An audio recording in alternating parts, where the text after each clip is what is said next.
Terry McBride here with my pal Gundacker, taking you through a nice, easy, oddball, little weird, strange 7:20 p.m. on a Saturday 5-game main slate. Definitely an odd duck of a slate, but we're going to go through it. We've got a little bit of time. It starts up 7:20, so we got some time to talk through the 5 games. We'll go game by game, talk about the pitchers, talk about the hitters. Gun, what are you feeling about this slate, man? How's your Saturday going, first of all? How are you doing, first of all? That's what everybody's here to hear. Any day the Yankees win is a great day. There you go, buddy. Great day. Totally agreed. I actually was up at the game this afternoon. I risked coming back on the D train. So you were the guy. What's that? You were the guy. That's right. The Miles Straw. Okay, makes sense. That's right. Yeah, I just missed him. I almost had him, but yeah, when he came up and jumped up on the tried to get into the seats, I was a little nervous. But yeah, no, I'm. That was actually weird. We were trying to figure out what was going on. I'm actually upstairs across on the first baseline behind home plate, so that was a strange one. But yeah, nice to see the Yanks win it. Glad I was able to get up and out and back home in plenty of time to prep for the show. So talk to me about this slate, Gun. Guys, by the way, like, subscribe, hit the thumbs up down there. You guys know the drill at this point. It really helps us out. If you subscribe, you get all the notifications when we go live. You don't miss any of the 37 shows that we're doing every single day. We've got so much going on that we argue behind the scenes, guys, about who has to prepare these run sheets and how the best to do it so that we can all do our jobs well, because there's just so much going on. So it's a good problem to have. We love it back here, but make sure you're helping us out too. We appreciate that. It helps keep the shows free, helps you guys know when they're going on. Free content up on the site. We've got NBA ownership rankings, NHL player rankings, PGA golfer projections, as well as our podcast giveaway. Head over to the podcast channel, give us a 5-star review with your Twitter handle or your Awesemo username included. You'll be entered to win a free month of Awesemo Plus Platinum. Not too bad for podcasts that you guys probably already like. So give us a nice little review there. Leave your details. We'll enter you to win the raffle. Gun, give me a little 5-game slate overview here. What are you seeing on this slate? To me, it looks like kind of a late pitching day. I'm getting a couple pitchers projected for, mid-range scores and then a lot of bleh. Are you seeing it similarly? What are you seeing here? Yeah. I mean, there's some positives, there's some negatives. It's an all-day baseball thing. So at least we're going to get like a 2 or 3 game super weird slate. All the lineups are out, confirmed, knock on wood for changes. Weather's looking good. So it could be worse.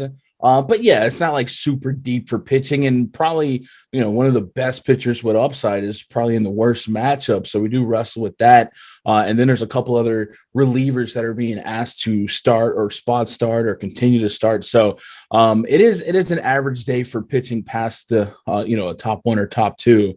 But hey, man, we're all playing with the same deck of cards, so I don't mind doing that. We're starting to see temps on a full slate that are now talking 60, 70 degrees. I know we've been blaming the dead ball, but hey, there was a couple football scores on the board today, so maybe we can finally start seeing some offense in baseball come to life. And it looks like a lot of eyes are on the Angels right now. Maybe the D-backs game pops the lid on Chase, and I don't know, the Dodgers versus Yu Darvish. That's going to be one of those spots where I can see people not making a decision, right? Not being warm and fuzzy on Yu Darvish, but also not wanting to stack against him. So there's a little bit of game theory that we could play around with. Yeah, there's a lot to unpack for kind of a short slate. It could go in a lot of different directions. You mentioned, to me, Darvish on talent, I think right now we can still agree probably the best pitcher on the slate, but that's a brutal matchup against the Dodgers. And then it's a lot of question marks. I mean, Syndergaard has proven that he's back in terms of the ability to pitch through games cleanly, but it's not like he's striking out the world right now. It's not like he was ever a 35% strikeout guy. So he's going to be limited, I think, in terms of his ability to sit down those hitters to a degree. We've got big question marks around a guy like Matt Brash. Ian Anderson, I think, is a solid pitcher going up against Miami. He projects out well to me, but we'll get into the game by game here. We'll talk through it all. We're brought to you by OddsShopper today, guys, our sister site that I'm sure you guys know where to find on Awesemo. You just go up to the top right corner. There's a little tab there that says OddsShopper. They do great things over on OddsShopper. We'll get into a little bit more about them in a little bit, and we'll talk about that. We've also, let me take care of some business off the top, just so we can go through these games quickly and easily. You might have noticed that F1 DFS has arrived. F1, Formula One car racing, easy for me to say.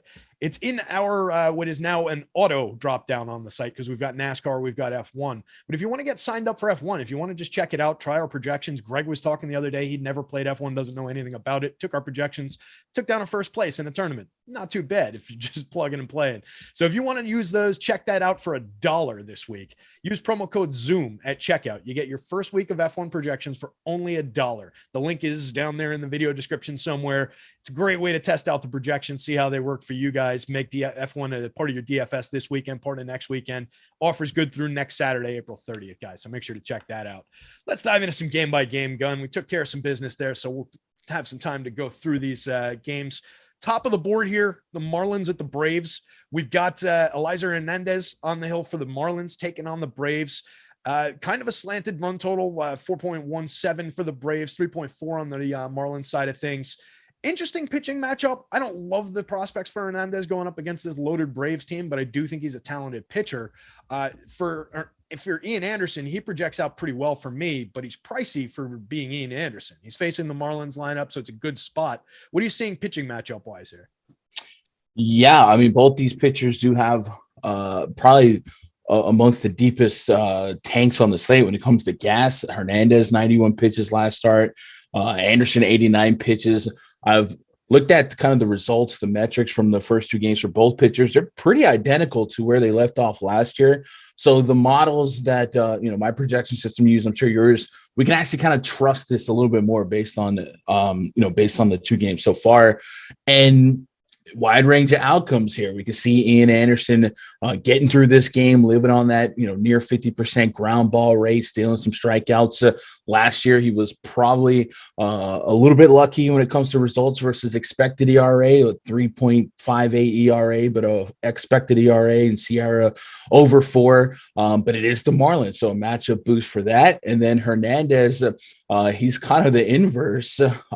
His fly balls could become a problem. Maybe still young enough in the season that we can, get those warning track flyouts for him at 7,800. I'm finding myself getting to Hernandez, not so much because of the matchup, but because of him being one of like 4 or 5 pitches I could see throwing 90 to 100 pitches tonight. So I'm just kind of hoping for, 14, 15 fantasy points in lineups that I do have them, but I'll always hedge here. I'm going to have some Braves in action as well. I didn't find myself getting too many dedicated Marlin stacks, but I'll never not have some Jazz Chisholm in my life. He's a lot of fun to roster and to play. But I have exposure to both these pitchers. Neither one of these are like my top pitcher. I was looking at my last crunch. I ended up with about 50% Ian Anderson. Thor is kind of the guy that's going to make or break me tonight. Okay. But I'm about 18% on Hernandez. So maybe some of those lineups, I'm throwing them at each other. I'm hoping to throw a blanket over the wind and maybe we get a solid baseball game that doesn't shoot out. Yeah, I think that makes sense on a kind of a short slate where we don't love a ton of the options. Both of these guys, you get Hernandez anyway at a reasonable mid-range price, and Anderson is expensive for being Ian Anderson, but he's not in the tens like a Syndergaard on FanDuel and like a Darvish on DK. So you get a little bit of a price break there. I agree, though. For me, I think this would be an all 4 sides are where I'm going. Limited shares of the Marlins bats, definitely into the Braves bats, although they're pretty popular up and down the lineup, so it's difficult to get different with them. And then definitely a little bit of both of these pitchers with a preference toward Anderson, I think, up at the top. Do you see this kind of, you mentioned it when you were talking about Elijah, do you see it kind of as a slate where we're not definitely going to head down this road, but maybe more likely than not heading down a road where a good enough kind of a score, like a get me through the game kind of a score, like a 15, like you mentioned from Hernandez, would be enough for an SP2 on this slate? Or do you see it where we're just going to try and bullseye 2 super high scoring guys as your pitchers? Or is it more kind of, I'm gonna be happy if I get one pitcher that gives me a decent score, and then I'll take what I get from SP2, and probably everybody's going to be doing the same. Yeah, I don't really, unless Darvish is untouchable today, and he can be. I don't really see a 30 bomb sitting out there. Right. So I will take that 14 to 16 window from Hernandez if it happens. his you would like to see more righties in his Braves lineup, but there is still plenty, like 4 or 5 of them. And Hernandez does have a 30% K rate last year against righties. So even if he gives up a couple nickels and dimes to these lefties here, and I'm not expecting perfect games from anybody on this slate, I'll take that 14 to 16 from an SP2. And he does have some built-in strikeout acumen against righties to maybe skirt by and surprise some people. And Vegas isn't really giving us a big run total to on the Braves here to kind of doubt that. Yeah, it's interesting on that active roster for the Braves last year against right-handed pitching, 23.8% strikeout rate with finished 22nd overall in baseball. The power is obvious, right? We all know that this team's insane for power. A 4.12 combined home run rate was 4th overall. A 198 ISO in the split was also 4th overall. But the active roster actually created runs 6% below average but with this year's active roster and last year's stats. So it's kind of an interesting spot in the split where maybe Hernandez does find a couple extra strikeouts, avoids the home run ball. That said, talking about how powerful this Braves lineup is, tell me a little bit about what you're doing with this Braves stack when you're going to them. How are you getting these guys a little bit different? How are you getting to them where you're able to stack the bats that you want cheap? Are they priced fairly enough? Where are you going for like ownership offsets and stuff? Well, I fell by default. His $2,200 price tag on Darno, he's popping for me at catcher just because of how cheap he is, and I kind of just punt that position. But yeah, if I want to pick on Hernandez, in the last couple of years, he's shown a lot of power problems to lefties here. So Matt Olson, stand up. He actually has one of the higher ratings in my bomb detector. So batting second, he's likely going to get 4 or 5 at bats on the game. He's the guy I want. I don't know that that's necessarily different, but it doesn't hurt that maybe a guy like Ohtani or not Ohtani, Olson. Where's Olson at on DK today? Olson, yeah, first base. Maybe a guy like Ohtani and Peter Alonso can eat away some of the ownership on him. Right now, I'm looking at 16%. 16%. Yeah, so he's half of Ohtani, but Ohtani's going to get doubled from outfield eligibility. He's right up there in the top 4. So I don't necessarily think it's different, but it is, less than 20% on a short slate where it makes a lot of sense. So I do like Matt Olson as my favorite, but as far as getting different, man, maybe I lack creativity looking at this Braves lineup.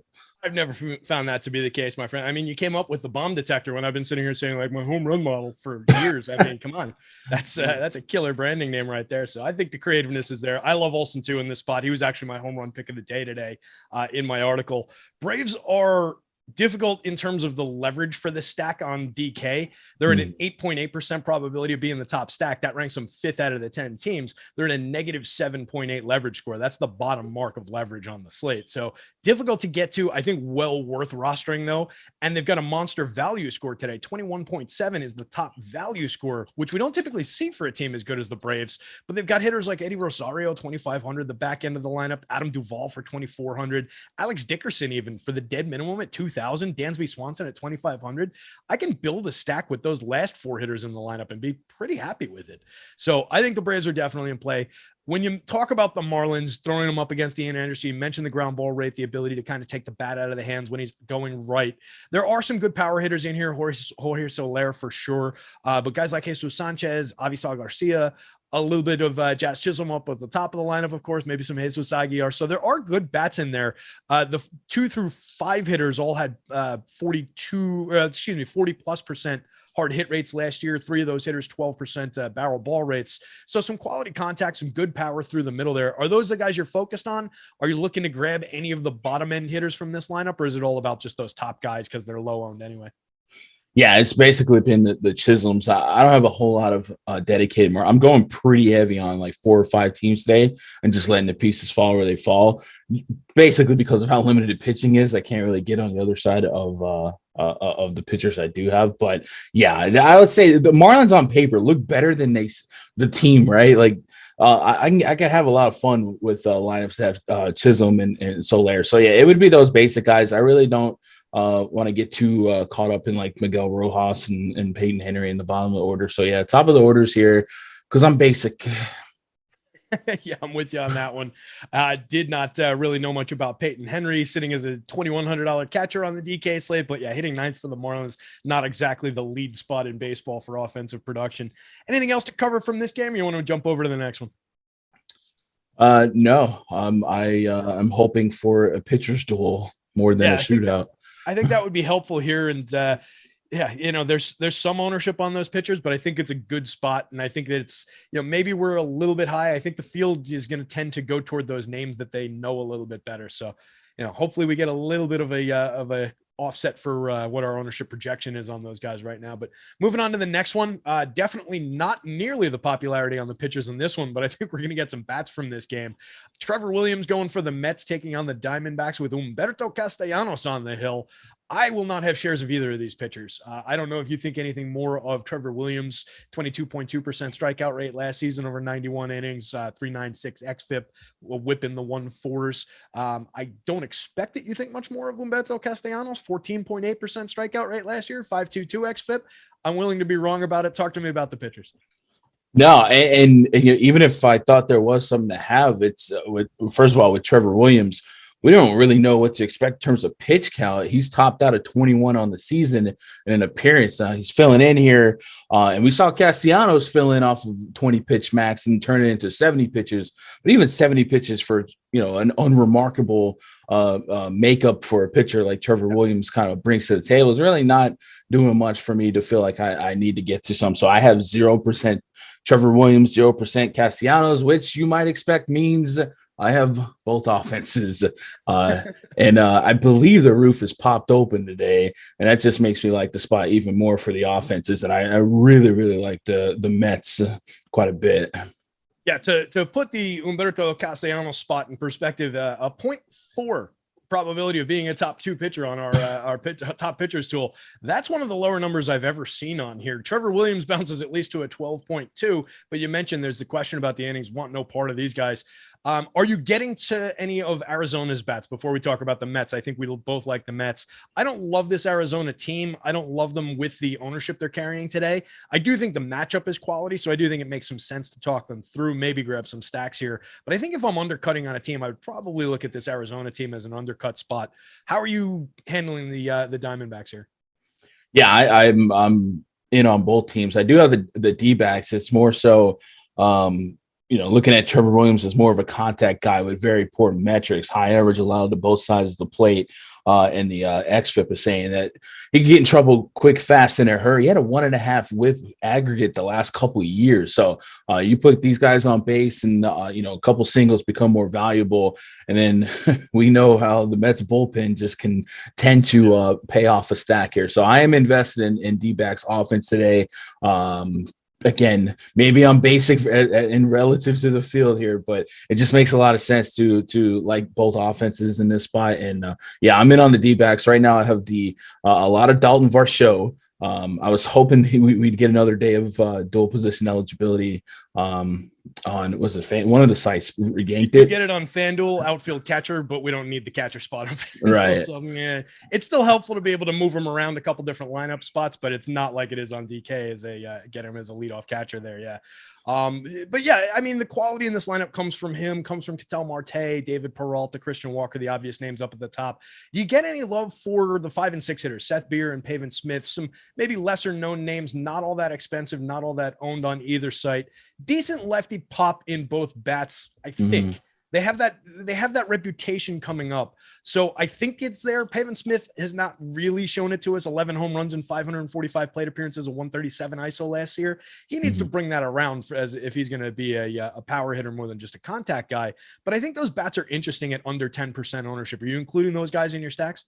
Yeah, more so Seth Beer than the latter. Seth Beer had a 900 plus OPS in the minors, so that's good enough to make the middle of the lineup in my stacks, and hopefully he gets in some ribeye spots, man. And just overall, the D-backs so cheap on FanDuel. Unfortunately, there's not a slate full of top end pitching where you just feel like you can get extra money to pay up for pitcher. But I guess that's why I'm overpaying for Syndergaard on FanDuel. Yeah, I mean, see, that's what I hate about slates like that, where it just leaves it where it just kind of angles you toward that same pitching decision every time, because it's like, all right, I've got the 2-3 grand, so I make a point to not really sweat salary on a slate like this, and I'm taking my stacks and I'm taking my pitchers, and if it's somebody who's cheap and it leaves salary on the table, so be it. I'm going to get my bats and I'm going to get my arms, and I'd rather be positional about it than just trying to force those salaries. But I do agree that there is good reason to spend salary where you can and where it makes sense. And a guy like Syndergaard definitely does make sense. Second ranked pitcher in my projections. I think he's the top of our top pitchers tool. Yeah, top pitcher on our top pitchers tool for DK, top pitcher for FanDuel. He took over from Matt Brash earlier in the day. So Syndergaard definitely makes a ton of sense as a spot that you can spend that money. Don't get me wrong. Talk to me about Syndergaard's former team on offense here going up against Humberto, though. Gotta love the Mets spot here, I would think. I know I do.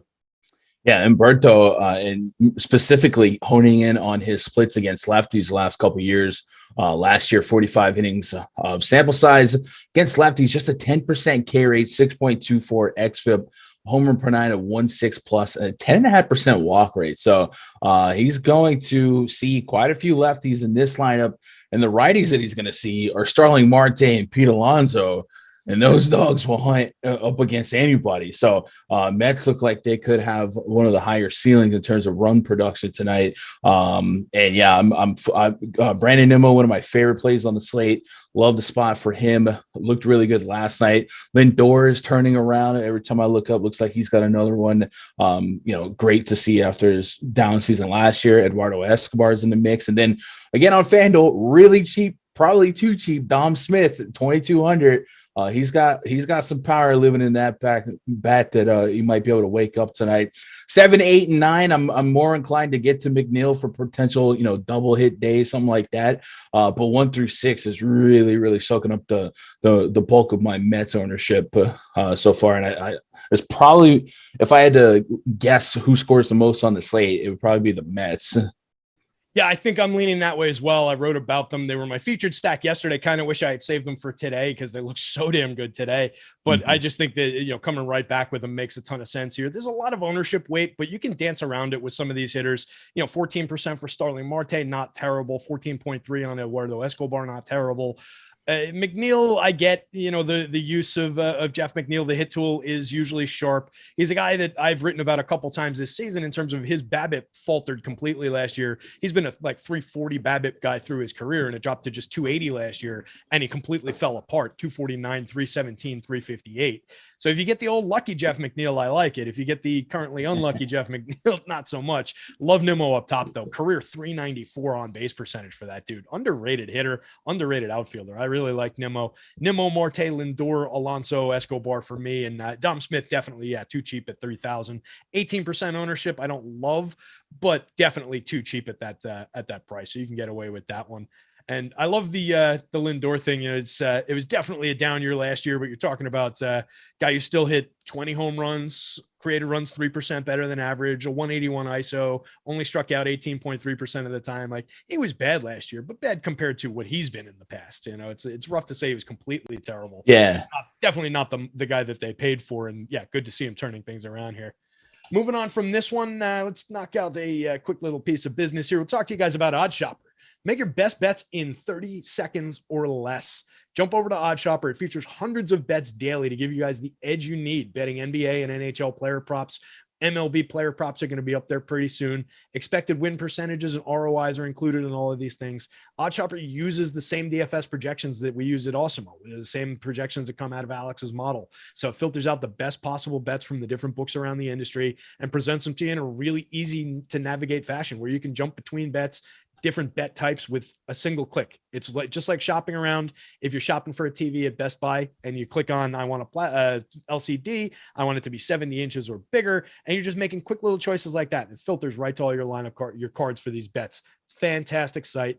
Find the link to OddsShopper in the description of this video and head on over there. Start making smarter bets now, guys. A lot of action going on over at OddsShopper. So check that out.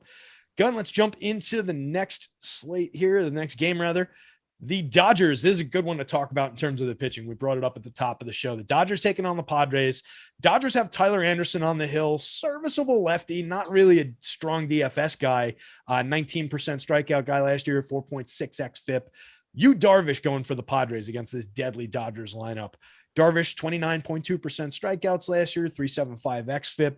We know he's an ace caliber pitcher when he's going right. Hasn't really been going right to start the year, going up against a really tough lineup. What do you make of Darvish here, and are you getting Danny Tyler Anderson?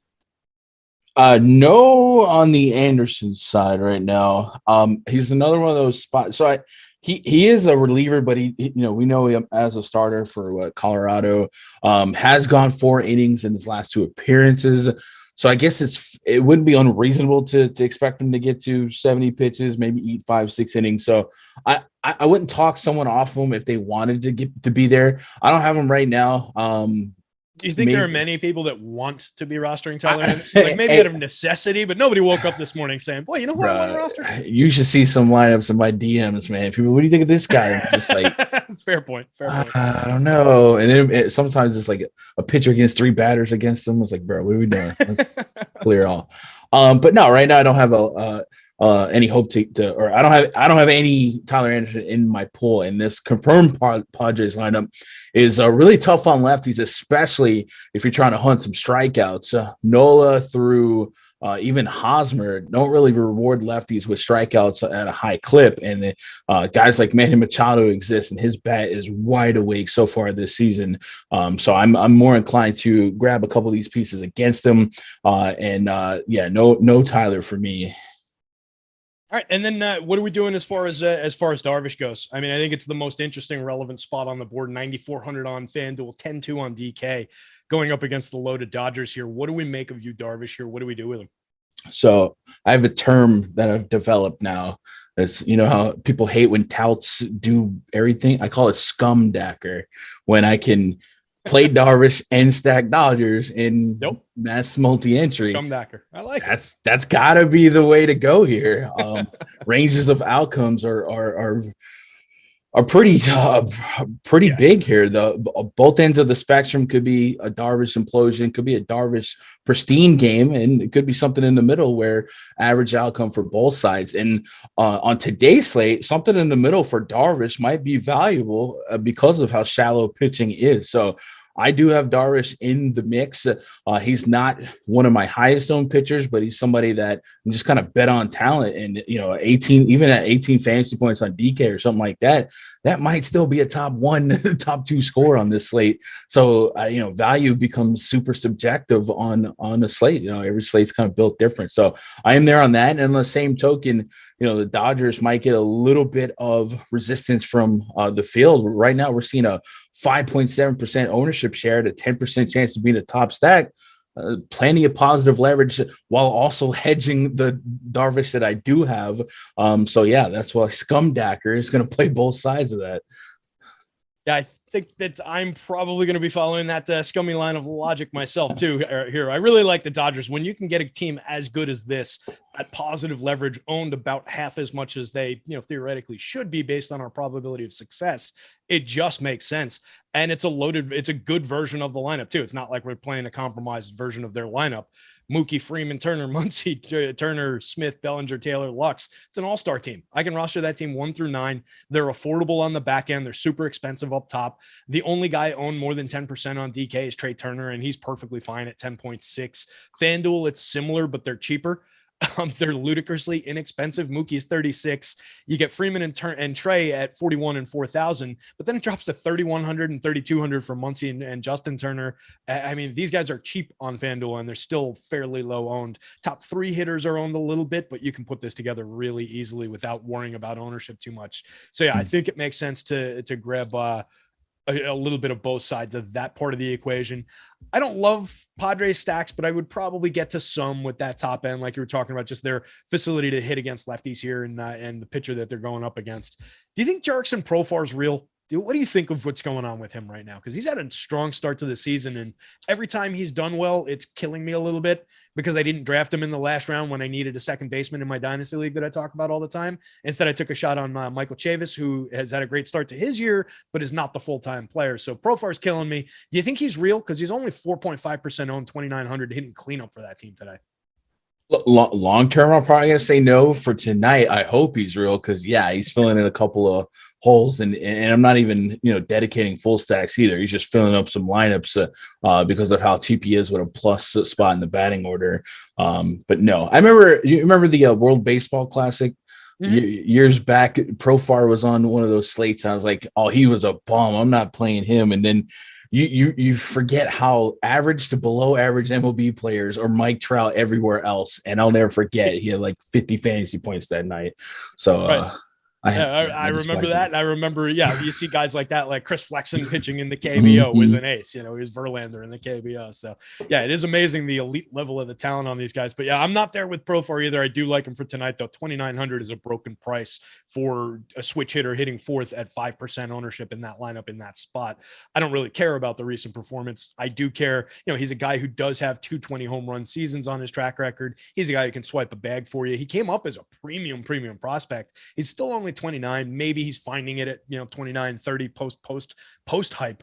But I do think it's there at least at price and opportunity spot today for DFS purposes. Anything else before this one? We jump out of this one. We've got 20 minutes to go through the next two games here, so we have plenty of time to talk through that. A couple questions. Actually, let's jump in. Alex Kaiser, member for 14 months, Team Awesemo, old school Alex. He's asking FanDuel single entry, Dodgers and Mets stacks. Do you go with Nimmo and Cody Bellinger, or do you go with Mookie Betts and Jeff McNeil? FanDuel single entry. Nimmo and Bellinger or Betts McNeil.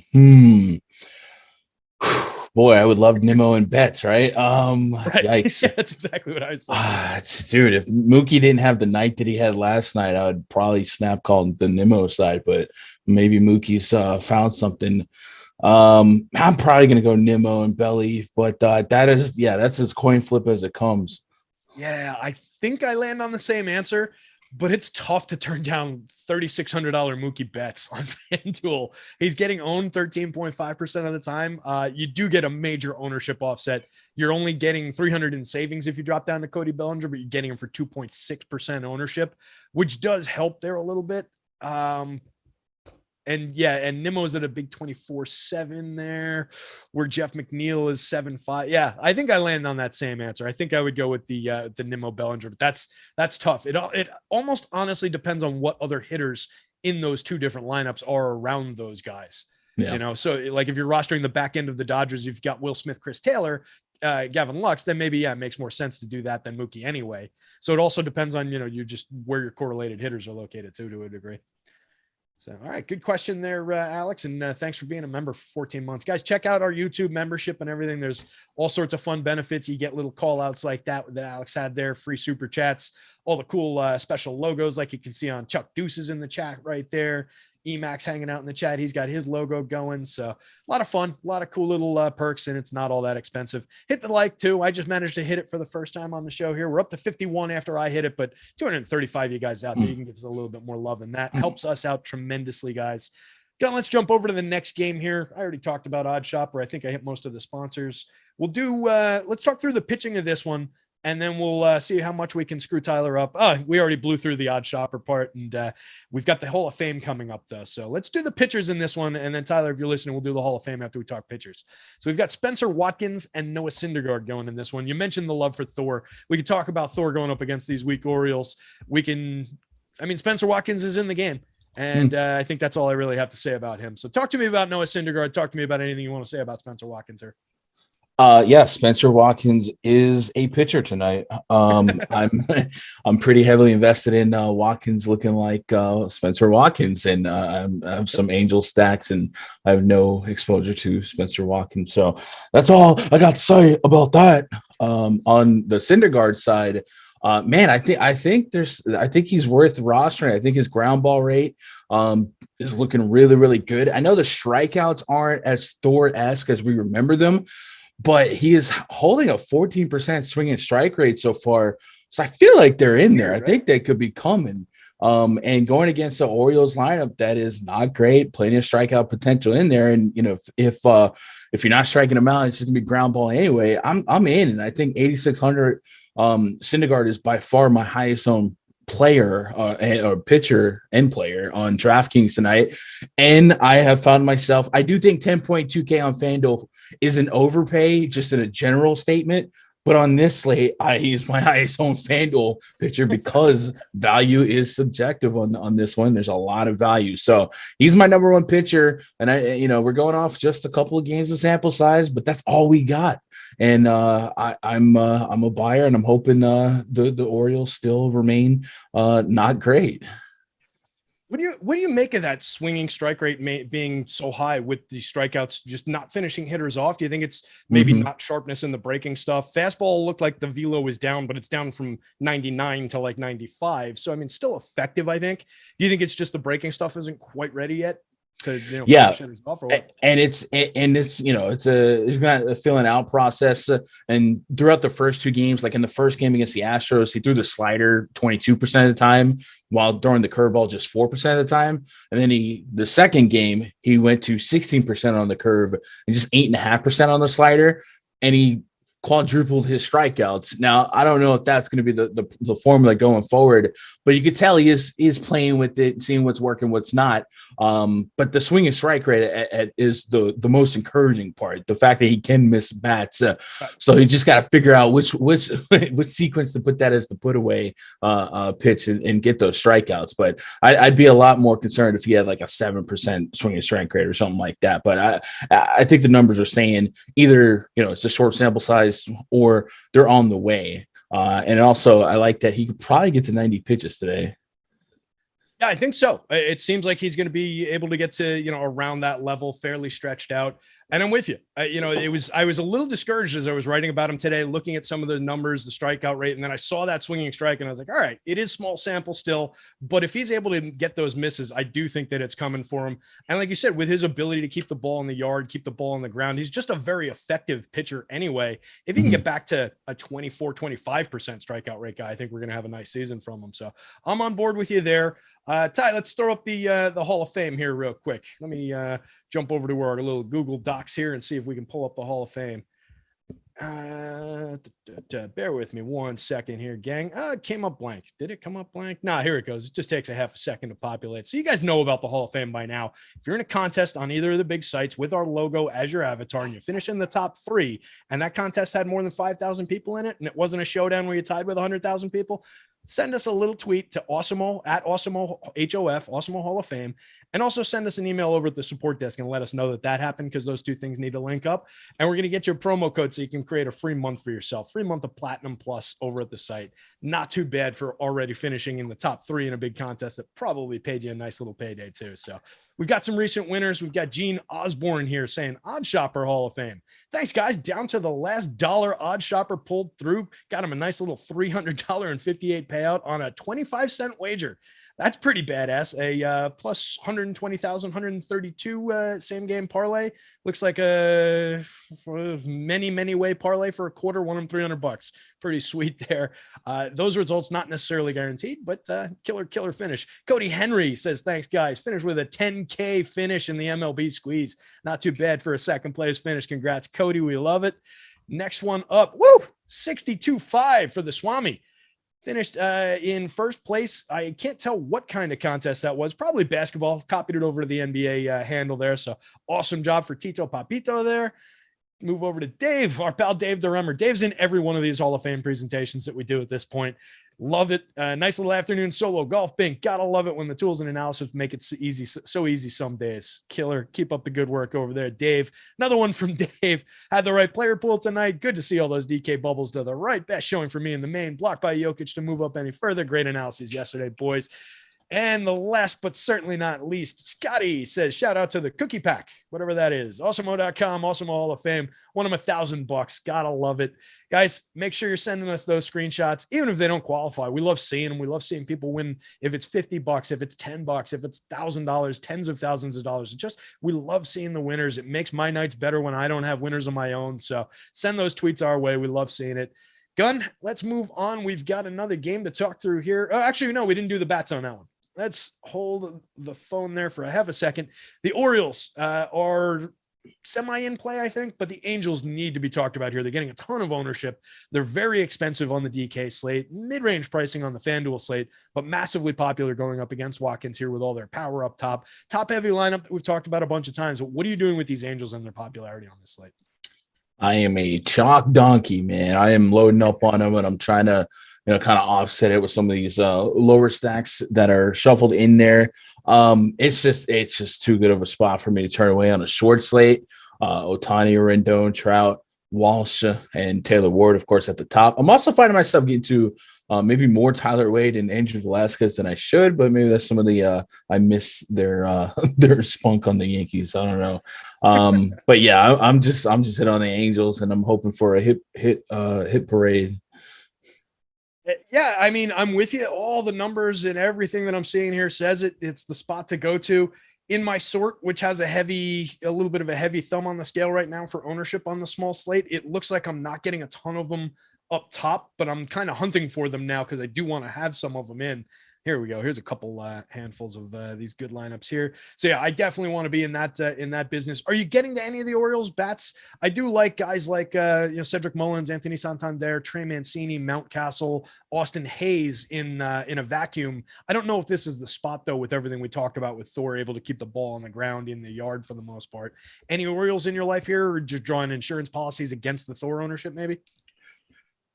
I don't right now. He's only given up one extra base hit, and the Orioles are the Orioles. But I'm in my mind, I probably have so much Thor that I should personally hedge a couple of just in case the Orioles stacks, man. But man, this team is so uninspiring to get behind. There's not a lot of power, only a couple of ISOs kissing 200, much less well above. So right now, no, but I might late swap into pure personal hedge stacks, but there's not much on paper to really justify it other than ownership and game theory. Yeah, I think that makes sense. I mentioned I do like those hitters up at the top, but not necessarily in this spot. If you do go there, they are cheap, but the pitcher that you're trying to pay for on FanDuel is the guy who's pitching against them, so it doesn't really help you out. It would be nice if maybe they were the ones going up against a different pitcher, preferably one of the lefties. But yeah, not a great spot for the O's here. I would only probably have a few shares too if it was a Thor insurance policy. So maybe it depends on how much of him I end up getting to. Last game on the slate, I think it's an interesting one because the pitcher for the Mariners is drawing a ton of popularity, decent projection, second-ranked starter on our board in terms of being the top two DraftKings pitcher, top individual FanDuel pitcher. Matt Brash, 43% owned on DK, 29% owned on FanDuel, going up against a pesky Royals team that kind of lacks power outside of Sal Perez. Chris Bubich on the mound, lefty, soft tosser for the Royals. Not much to see there for me. He's drawing 20% ownership at 7K on the DK slate, 7,200, 7.4% owned on FanDuel. I don't love him in this spot. I prefer to get to Mariners bats. So Bubich is kind of off the radar for me. Are you getting any of him on the DK slate? And then talk to me about this Matt Brash kid. Have you seen any of his stuff? Yeah, I mean he's the age-old case of amazing strikeout potential, but also big walk problems. Yeah. And but his stuff is, I mean, have you seen any of the pitching ninja clips or anything like that? He is he's sick. Outrageously filthy. Mm-hmm. Yep. Something like a 9 extra inches on his horizontal break and 8 extra inches on his vertical break. Slider compares only to Shohei Ohtani in the base. Like, it's just absolutely outrageous talent. Yeah, no, he's dirty. But 7 walks in 10.2 innings, and is that's not what you want. Yeah, exactly. That's not what you want. So that's the downside. So just stuff alone, if he's hitting, he's hitting. I like him individually in a vacuum. But versus ownership, if he does have that implosion potential, or he's going to waste pitches with these walks and stuff like that, he probably is a little overowned in that regard. So maybe we start tinkering and thinking about, playing the other side of that. Not so much that I think he implodes, but I could see him getting behind accounts and wasting pitches for maybe not going deep at 9K. So I'm on the fence with him. He is definitely one of my top 3, top 4 owned guys right now, but it's just because of position scarcity, and they've only let him go 85 pitches in the first 2 games. And like I said, if you're sitting around 80, 85 pitches and you have 6 walk downside, it just takes away so much of what could be. But 16, like I've said earlier, 16 fantasy points might be top 4 scorer on this pitching slate. So it's a little push and pull, but I have some Brash exposure right now. I'm sitting on About 30%. Matt Brash. He's my Yeah. third highest owned Right. pitcher. I mean, it is a wild inflection point for the slate. I think he could come out here, and especially to your point, with the pitch count limitation, you're talking about a kid who is either shooting for a strikeout or a walk in a lot of cases. So we're just going to be looking at a lot of deep counts, and he could rack that up. Even if he's pitching well, striking out some guys, he could be out of the game fairly early if he walks the world again. And you just don't want a guy who he's going up against a team that isn't a very good target for strikeouts in the Royals. You're talking about top 3 hitters in that Royals lineup have an average last year of a 15.1% strikeout rate. Carlos Santana in the middle of it, 15.5. Yeah, there are some big numbers around a Ryan O'Hearn, a Hunter Dozier, even a Sal Perez. Sal Perez, monster power. He's the guy who's going to clean up the mess that the other guys make. But I just don't love the spot for a kid who's going to walk the world or potentially walk the world against like a hit tool based kind of a squad, sequential hitting experts with some speed. Like there's a lot aligned against Matt Brash here.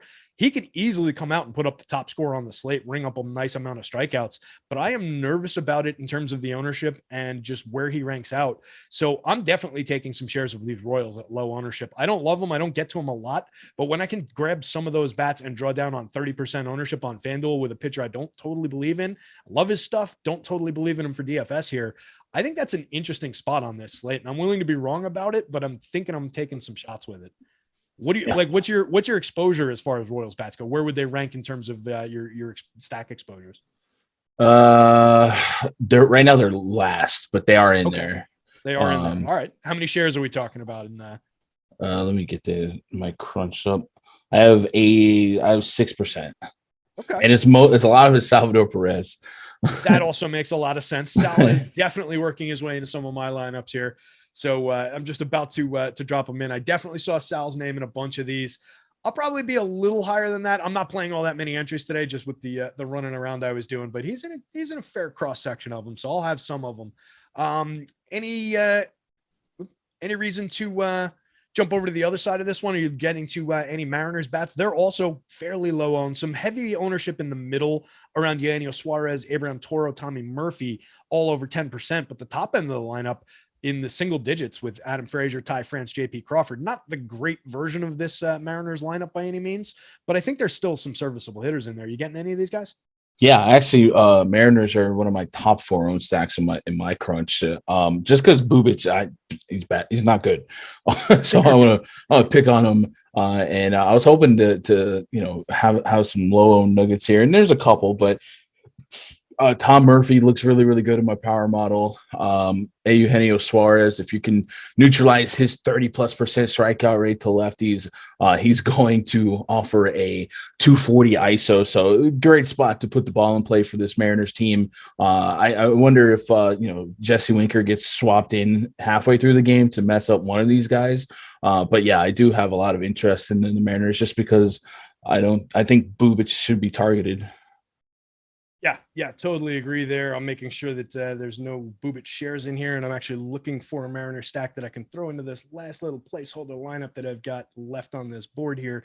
There's a lot of Orioles at the top of this sort because they're low owned, and for some reason with Syndergaard's small sample from last year, part of my home run model is broken around him, and it's pissing me off in this sort because it counts that wrong. Yeah, gotta fix that sometime this week. So sorry to derail us there, but let me just grab this. How you doing with your lineups? You got them in? Yeah, I'm good. I'll give you a second. If chat's talk to us about some power on the slate or whatever you're feeling. Well, I see Jeff Williams asked about top 2 pitchers for cash on DraftKings. So my highest owned pitcher, and I don't play cash, but my highest owned pitcher is Noah Syndergaard. And if I was going into the cash game streets, he would certainly be SP1 for me. And then behind him, I'm finding myself with a lot of Ian Anderson and not necessarily expecting a super ceiling game, just hoping he can get by 5 innings, 6 innings, maybe scoop up a quality start, maybe get us a strikeout per inning. So those are probably the two guys I would walk into a cash game with, Thor and Ian Anderson.